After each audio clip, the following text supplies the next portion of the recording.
first in barely 2 years in power. Here's what Ibrahim has accomplished. The country's GDP rose from 18 billion to 22 billion. He kicked out the IMF and the World Bank from his country's affairs. He reduced ministers' salaries and increased civil servants' salaries by more than 50%. He repaid all internal debts, and that's not all. He opened the country's first tomato processing factory. Thanks to him, a first gold mine was opened to stop gold exports to Europe. And after decades of waiting, a second cotton factory was opened. In the cultural sector, in the courts, the British colonial robes were replaced by traditional garments for the people of Burkina. In agriculture, over 400 tractors, 239 power tillers, and more than 700 motor pumps were purchased and distributed. Between 2022 and 2024, harvests of rice, millet, and tomatoes skyrocketed. On the geopolitical front, he expelled French military troops and banned French media on national territory. And he's not planning to stop there. The next step is to create a common currency with Niger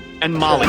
And here is exactly where the problem lies. If Captain Ibrahim Traoré keeps developing Burkina Faso, the economy of France and the United States will fall drastically. That is exactly why they are doing everything they can to force him to give up power. We must unite now. We must have one army. We must have one currency. We must have one foreign policy.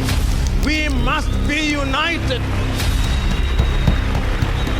And I can hear the Osagiefo saying, I do not want to be the leader of that country. I simply want unity.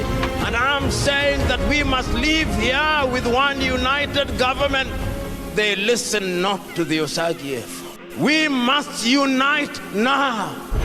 We must have one army. We must have one currency.